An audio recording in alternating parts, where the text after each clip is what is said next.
கானா Vinod big pass வீட்டுக்குள்ளே இருந்தால் கண்டிப்பாக அவர் தான் டைட்டில் வின்னர். கேஷ் பாக்ஸை எடுத்துகிட்டு போயிருந்தாலும் மக்கள் மனசை பொறுத்த வரைக்கும் அவர் தான் டைட்டில் வின்னர். இப்போது பிக் பாஸ் வீட்டில் இருக்க யார் டைட்டில் வின்னராக வருவாங்க அப்படிங்கிற உங்களோட கருத்துக்களை கமெண்ட்ஸ் பாக்ஸில் ஷேர் பண்ணுங்கள். கானா வினோத் போகும்போது ஒரு உண்மையை சொல்லிட்டு போயிருப்பாரு.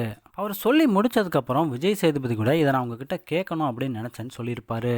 அதாவது அரோரா கேஷ் பாக்ஸை எடுக்கிறதுக்கு ட்ரிகர் பண்ணிகிட்டே இருந்தாங்க, அப்படி தான் நான் பார்க்கும்போதும் நினச்சேன் அப்படின்னு விஜய் சேதுபதி சொல்ல, இந்த முடிவை நானே தான் எடுத்தேன், 2 நாளாக யோசிச்சு தான் எடுத்தேன். அதுவும் அந்த 18 லட்சத்தை பார்க்கும்போது என்னோட பொண்ணோட படிப்பும் வாழ்க்கையும் தான் என் கண்ணு முன்னாடி நின்றுச்சு அப்படின்னு சொல்லியிருப்பாரு.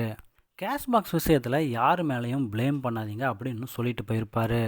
கானா வினோத் கேஷ் பாக்ஸை எடுத்து முடிக்கையும் தான் சட்டுன்னு அவசரப்பட்டியே அப்படின்னு ரம்யா சொல்லியிருப்பாங்க, நீ தான் டைட்டில் வினர் அப்படின்னு. இதை கேட்டதுமே கதறி அழுதுருப்பாரு கானா வினோத். இருந்தாலும் மக்களோட மனசை ஜெயிச்சு டைட்டில் வின்னர்னா இவர் தான் ஆயிருப்பாரு அப்படின்னு ஒரு கருத்தையே சொல்ல வச்சுட்டாரு. இதை பற்றின உங்களோட கருத்துக்களை கமெண்ட்ஸ் பாக்ஸில் ஷேர் பண்ணுங்கள்.